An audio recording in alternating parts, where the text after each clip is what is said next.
Hello दोस्तों। आज हम बात करेंगे मध्य प्रदेश लोक सेवा आयोग जो फूड सेफ्टी ऑफिसर यानी एफएसओ की जो एग्ज़ाम लेने वाला है उसके बारे में हम बात करेंगे। एफएसओ की जो सीरीज़ में चलाऊंगा 3 से 4 लेक्चर्स आएंगे इसमें, जिसमें आपको इस एग्ज़ाम के बारे में सब कुछ जानने को मिलेगा कि इस एग्ज़ाम में क्या नया है, क्या कैसे आपको इसकी तैयारी करनी है, सिलेबस आपसे क्या डिमांड करता है, एमपीपीएससी के क्या पैटर्न रहे हैं अब तक, और कैसे आपको रिवीजन करना है, कैसे आपको नोट्स बनाने हैं, सोर्सेज आपके क्या रहेंगे। इन सभी बातों पे हम आराम से विस्तृत रूप से चर्चा करेंगे। ज़्यादा समय नहीं लूँगा, एक वीडियो 10-12 मिनट से ज़्यादा का नहीं होगा ताकि आप लोग भी बोर ना हो। बहुत लाइट हार्टेड तरीके से इसको देखना और आराम से समझना। 10 साल का अनुभव है मुझे पीएससी में, 7 बार मैंने मेंस, 7वीं बार है मेरा 2025 मेंस, काफ़ी बार इंटरव्यू दी है, तो भरोसा कर सकते हैं। बात करते हैं नेक्स्ट एफएसओ की। तो पैटर्न समझाता हूँ आपको। जिनको पैटर्न पता है वो स्किप कर सकते हैं वीडियो, या फिर उसको 2x या 1.5x की स्पीड में देख सकते हैं। और जो नए हैं, जिनको नहीं पता है कि कैसे क्वालिफाइंग होता है, क्या कौन सा सेक्शन में क्वालिफाइंग मार्क्स कितने होते हैं, और बहुत ही बेसिक से जानना चाहते हैं, तो ये वीडियो उन लोगों के लिए है जो बहुत ही बेसिक से जानना चाहते हैं। 2 पार्ट रहेंगे। एमपीपीएससी ने कुछ समय से क्या किया है कि जो भी एग्ज़ाम एमपीपीएससी सिविल सर्विसेज से इतर लेती है उनमें पार्ट ए और पार्ट बी एक एग्ज़ाम होती है 3 घंटे की, जिनमें पार्ट ए और पार्ट बी करके सिलेबस होता है। पार्ट ए का सिलेबस 5 यूनिट सभी एग्ज़ाम्स के लिए लगभग सेम होता है, लगभग क्या सेम ही होता है। पार्ट ए में 5 यूनिट होती है, और पार्ट बी जो है वो सब्जेक्ट स्पेसिफिक पार्ट होता है। तो पार्ट ए और पार्ट बी दोनों का अलग अलग कट ऑफ होता है, क्वालिफाइंग जो मार्क्स होते हैं अलग अलग होते हैं, लेकिन एक फाइनल कट ऑफ होता है जो दोनों को मिला के काउंट होता है। उसके बाद फिर इंटरव्यू 50 नंबर का होता है। चर्चा करते हैं। देखो, पार्ट ए सामान्य अध्ययन होता है, सिलेबस हम बाद में चर्चा करेंगे। सिलेबस का मैं सेपरेट वीडियो बनाऊंगा, क्योंकि सिलेबस मुझे आपको बहुत कुछ बताने की ज़रूरत पड़ेगी। जैसा सिलेबस आपको दिख रहा है सिलेबस वैसा उसके अलग तरीके से मैं इस सिलेबस को आपको समझाऊंगा कि एमपीपीएससी वाकई में क्या डिमांड करती है बच्चों से। तो सामान्य अध्ययन पार्ट ए होता है जिसमें 5 यूनिट होती है, और उसमें 50 प्रश्न आते हैं आपके। 50 प्रश्न यानी एक प्रश्न 3 अंक का रहेगा, तो टोटल अंक हुए 150। ठीक है। पार्ट बी खाद्य विज्ञान एवं तकनीकी, इसमें प्रश्न हुए 100 और एक प्रश्न 3 अंक का, यानी कुल अंक हुए 300। टोटल अंक कितने हो गए? 150 और 300 मिला के 450। अवधि कितनी हुई? 3 घंटे की। 3 घंटे का एक पेपर रहेगा। उसके बाद जो भी लोग क्वालिफाइंग होंगे, इसमें मैं भी बात करूंगा उसकी कितने बच्चे क्वालिफाई होंगे, तो वो जाएंगे साक्षात्कार में। साक्षात्कार में 3:1 होता है, आपको पता ही है। यानी 3 साक्षात्कार के लिए अगर क्वालिफाई किए तो उनमें से एक व्यक्ति का फाइनल सिलेक्शन होता है।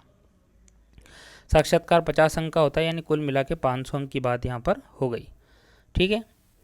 प्रत्येक प्रश्न 3 अंकों का होगा, मैं बता चुका हूँ। प्रश्न पत्र वस्तुनिष्ठ या मल्टीपल चॉइस जो क्वेश्चन है वैसे रहेंगे, बहुविकल्पीय प्रकार के, जिसमें 4 विकल्प आपको दिए जाएंगे, A B C D.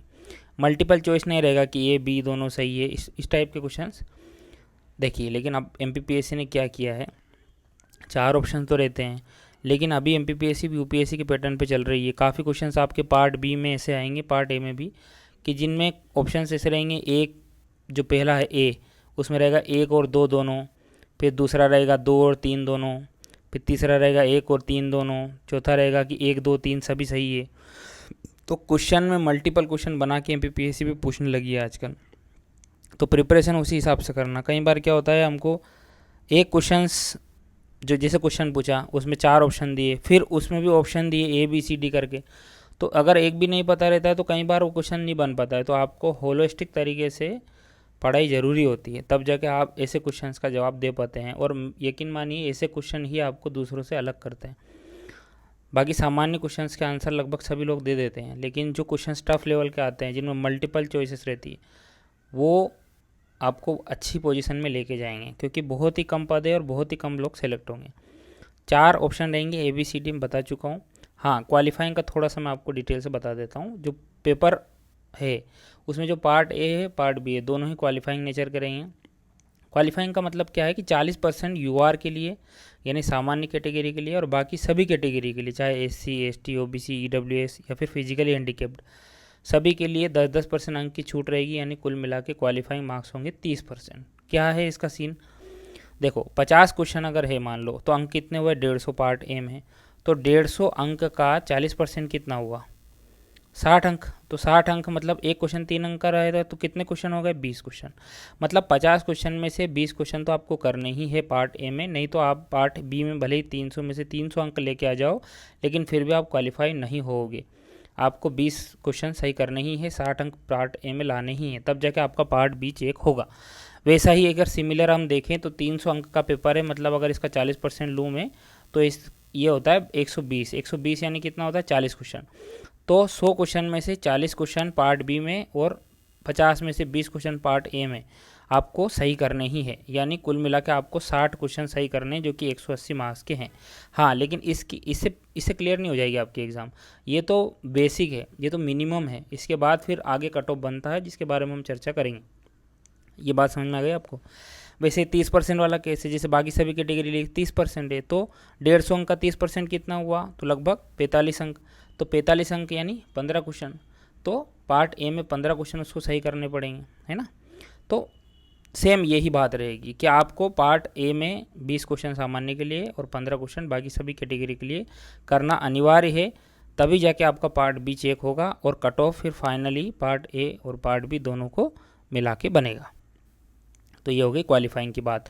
Minus marking रहेगी, यानी एक क्वेश्चन आपने अगर सही किया तो उसके 3 अंक आपको मिलेंगे, और अगर आपने गलत किया तो फिर उसका 1 अंक काटा जाएगा। यानी अगर आपने गलत क्वेश्चन किया तो 3 अंक जो प्रश्न के हैं वो तो जाएंगे ही सही, एक और साथ में जाएगा, यानी कुल मिला के 4 अंक आपके डिडक्ट होंगे, है ना। 1/3 जो है इसकी माइनस मार्किंग है। पेपर हिंदी और अंग्रेजी दोनों भाषाओं में होगा, ठीक। अब हम बात करते हैं इस एग्ज़ाम की डेट क्या है। तो जो रिवाइज कैलेंडर एमपीपीएससी ने जारी किया, अभी हाल ही में ये जारी किया था 6 अगस्त को। तो 6 अगस्त को जो एग्ज़ाम कैलेंडर जारी किया था, उसमें एग्ज़ाम की डेट 14 दिसंबर को बताई गई थी। कई लोग आपको बोलेंगे कि एग्ज़ाम की डेट आगे बढ़ेगी, लेकिन एग्ज़ाम की डेट आगे नहीं बढ़ेगी। कुछ समय से मैं पीएससी को देख रहा हूँ 1 से 2 साल का अंतराल में, कि पीएससी अब कैलेंडर के अनुरूप एग्ज़ाम्स कंडक्ट करवा रही है।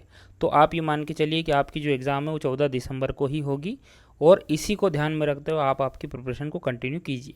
बात करते हैं हम कि कितनी पोस्ट है और कितने लोग सेलेक्ट होंगे इसमें।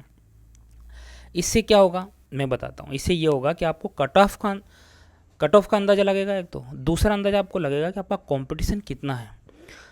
देखिए, जो लोग बोल रहे हैं आपके आसपास वाले जो लोग हैं कि ही कर ले इसको, एग्ज़ाम को हो जाएगा, कई लोग ऐसे हैं जो कि काफ़ी समय हो गया स्टडी नहीं किए हैं, लेकिन वो भी इसके लिए स्टडी करने को आतुर है कि यार एमपीपीएससी में जो है बेहतरीन पोस्ट आई है फूड सेफ्टी ऑफिसर की, सब कुछ है उसमें जो चाहिए हमको, वो क्यों ना हम प्रिपरेशन करें। सब प्रिपरेशन भी कर रहे हैं, लेकिन सेलेक्ट सब नहीं होंगे, सेलेक्ट बहुत कम होंगे। ये लोग कोई जानता नहीं है, या फिर जानता है तो बताता नहीं है।